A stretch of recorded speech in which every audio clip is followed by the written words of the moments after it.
Mitakai Oyesin, all my relations. How are you? I have to fulfill a promise, don't I? I promised you that I would tell you how to end bigotry in this world. Simple. Nuclear holocaust. I'm not being facetious. I'm telling you that's what it's going to take. The idea that you can get rid of sin and vice is laughable. Not going to happen. So a nuclear holocaust, and I say nuclear because it needs to happen as quickly as possible. I'm trying to minimize the bitterness and misery. And even if there's one person left standing, awfully good chance that that person's going to have a little bit of bigotry. Actually, a whole lot of bigotry. So, nuclear holocaust. And you know, I could have clickbaited you and I could have wrote how to get rid of racism, but race is a meaningless term. I'm not exaggerating when I say that nobody, whether it be an accepted authority or even a self-declared authority or just, plain old Jane and Joe Schmo, can agree on what racism is, can agree on what race is. If there is no race, there's no racism. So let's get rid of this antiquated and meaningless and harmful term. That's number one. But aside from that, because I know I'm being Pollyannish to you guys, so here is how to get rid of bigotry. Number one, and I'm gonna have these in no particular order, and I invite commentary. Number one, doing what I've been doing. You have a discussion. You talk.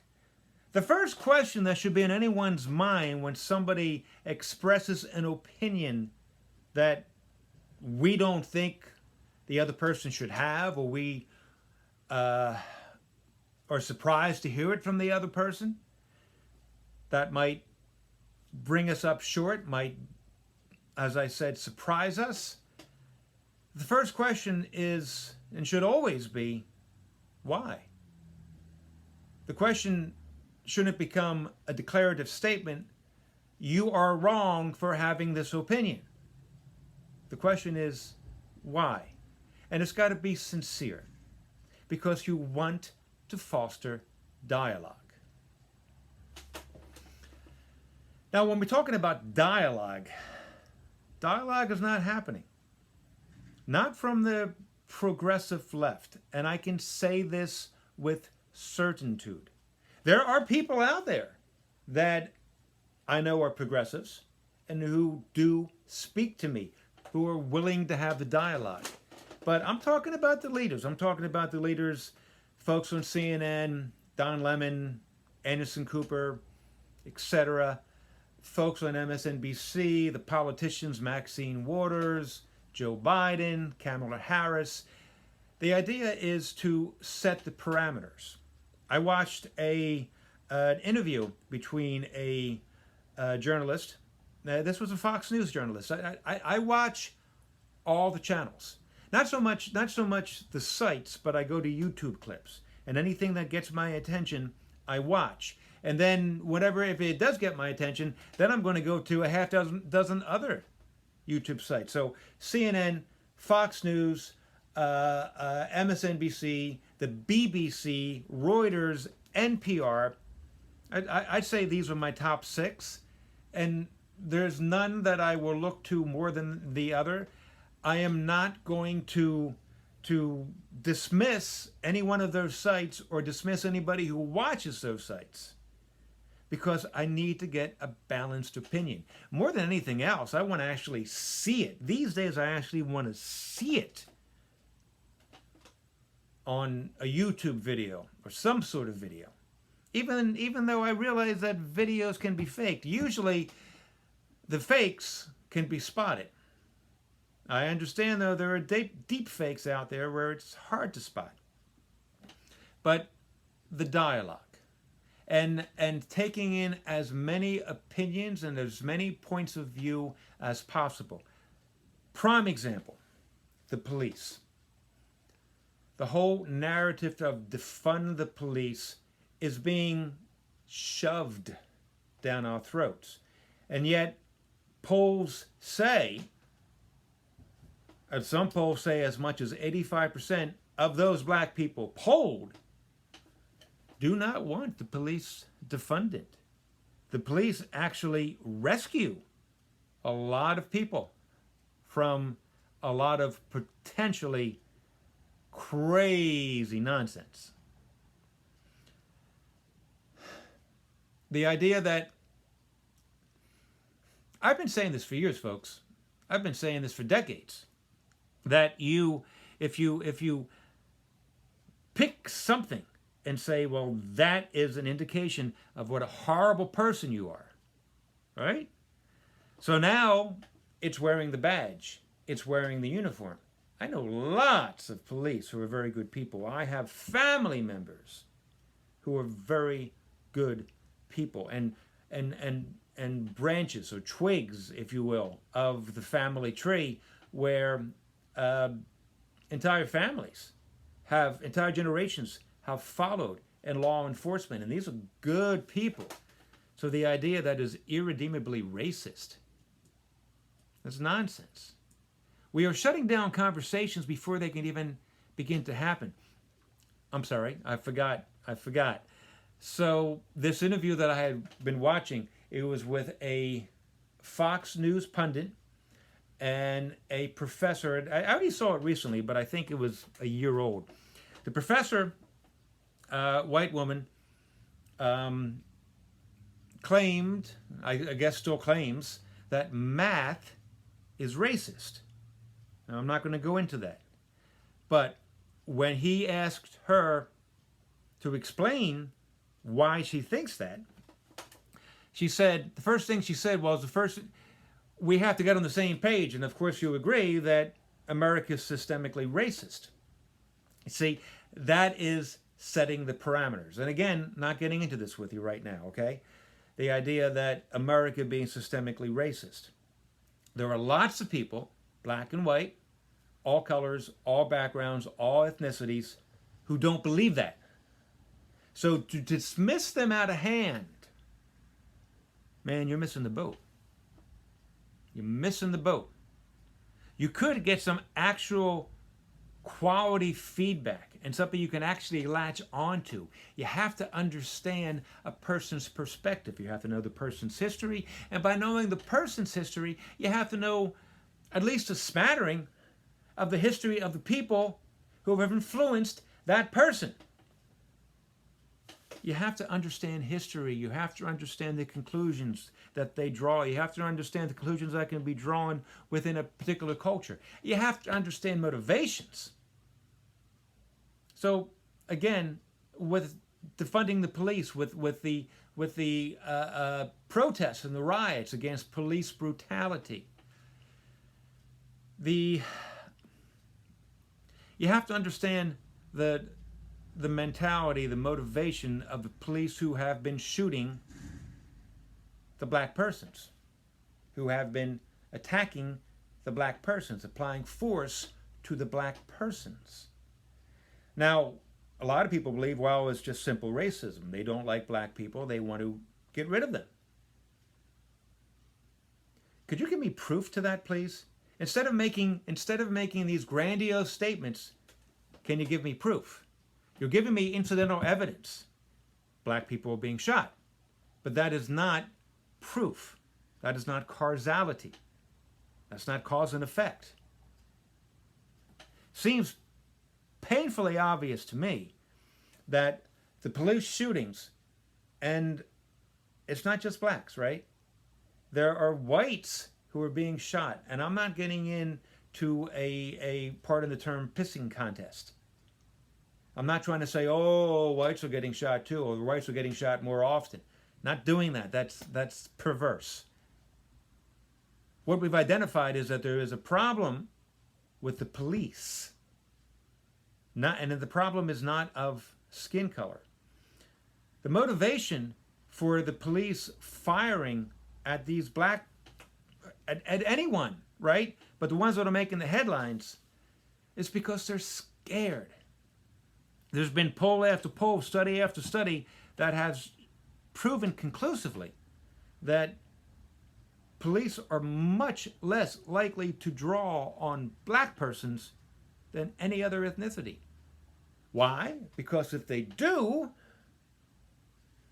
they get, oh my God, it used to be just public opinion against them, but now there's the inquiries, now there are the jobs being lost, the just destruction of a person's livelihood and reputation. So obvious to me that the reason they're doing it is because they're scared. Now, think this through, please.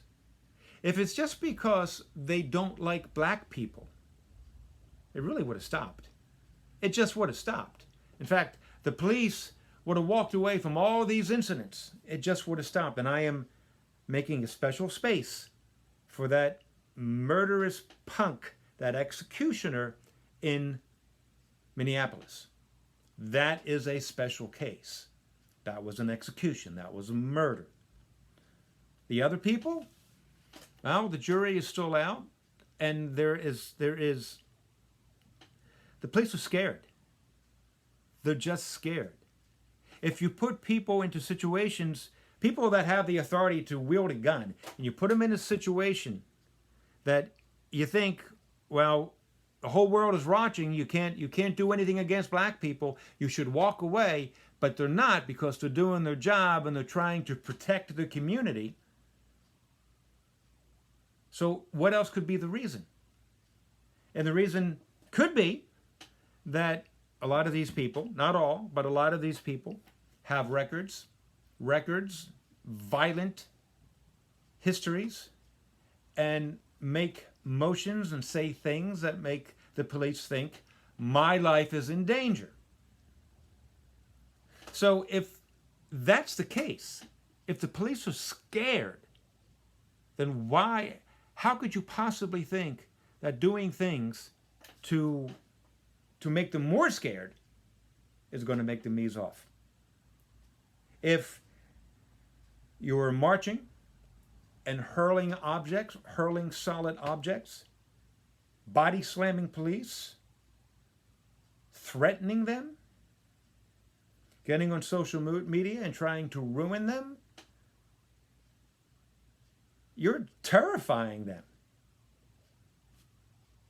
And they're not going to, I would think, they're not going to shoot a black person just because that black person is terrifying them on social media. Just because a black person or a white person is hurling rocks at them. But you put the police in a situation where it's dark, there are numerous circumstances where the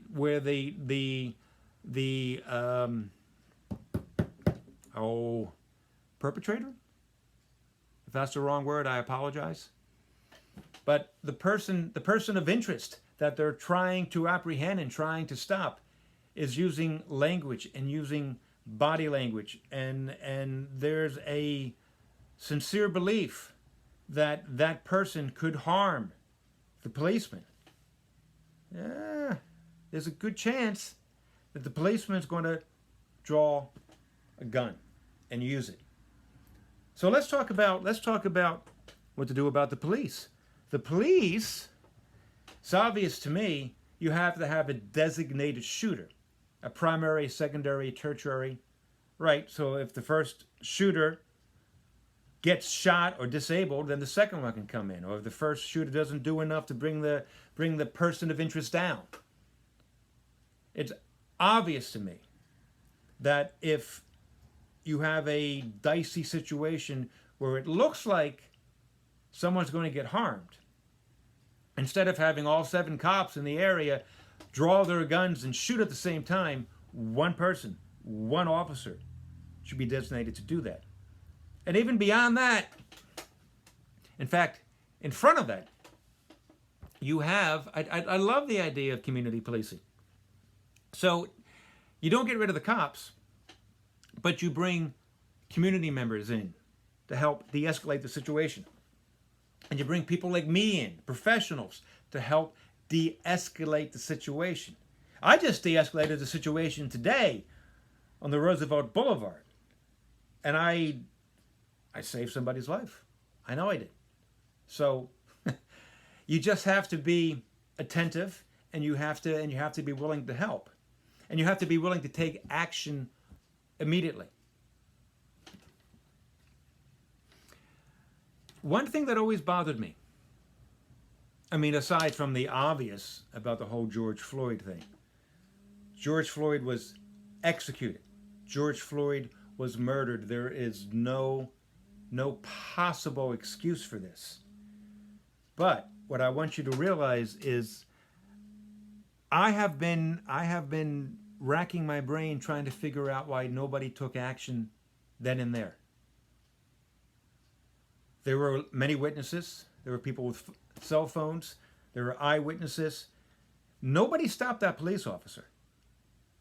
And I have earned the right to criticize that, because I've got a bit of a reputation of running into danger, running into where angels fear to tread, of putting my life on the line. I want to know why nobody did that. I want to know why that is a reason, okay? I want to know why that was a reason to start the riots after the fact. You see something that needs to be addressed, then you address it. And you address it immediately, and you address it earnestly, and you address it to the best of your ability. And you bring other people in, not just people of like mind you, but of like soul. People that really want to see this country, this nation, grow stronger. You deal with it immediately. Very often, I mean, with George Floyd, you stop the cop. You stop him. That's the immediate thing. And then after that, you have all these discussions, all these earnest efforts to reform the police and to reform society. This is what we need to do. Look, I'm at 17 and a half minutes now, and there's more that I want to say, but I'm going to stop. I'm going to try to end by 20. So you need to talk, and you need to stop having these markers, these indications, right? These scarlet letters that are supposed to identify the good and the bad. Because I've mentioned this before too, and I will keep on mentioning it. We have all these markers, and the markers keep changing, right? So, for example, you have COVID-19, which used to be called the Wuhan flu or Wuhan something, right? And everybody was saying it. Everybody. Across the political spectrums. And somewhere along the line, it was decided that saying it was an act of bigotry, was an act of supremacy.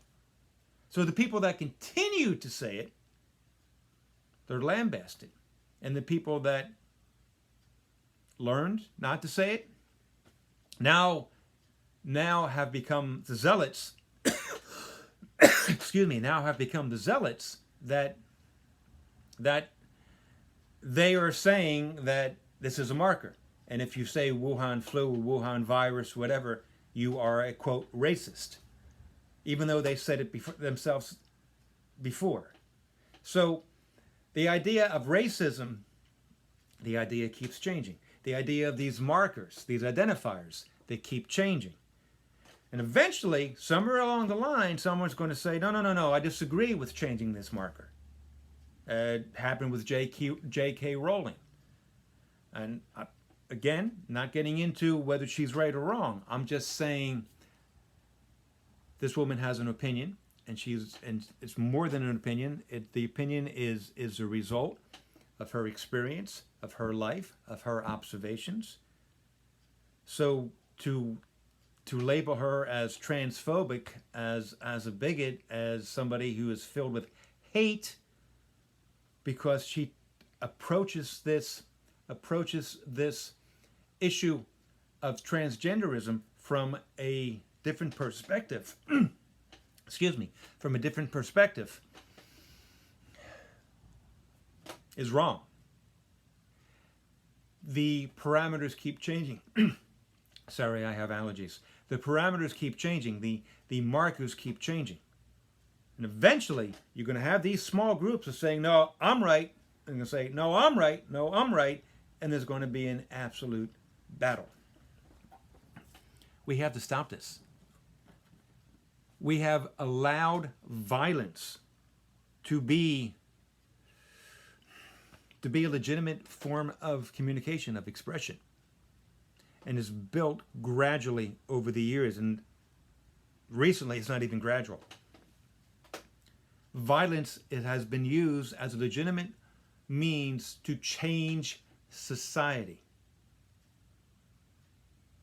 So the idea of trying to change society with not involving as many members of society in this discussion as possible is wrong. We need to have the discussion. We need to have the discussion. We need to have the discussion. So I'm coming up on 22 minutes. I'll have more to say. For now, peace. 4 fingers. This is the way to get out of this mess. To listen. With your ears, with your eyes, with your heart. Talk to you soon, folks. Be good to yourselves. Keep the faith.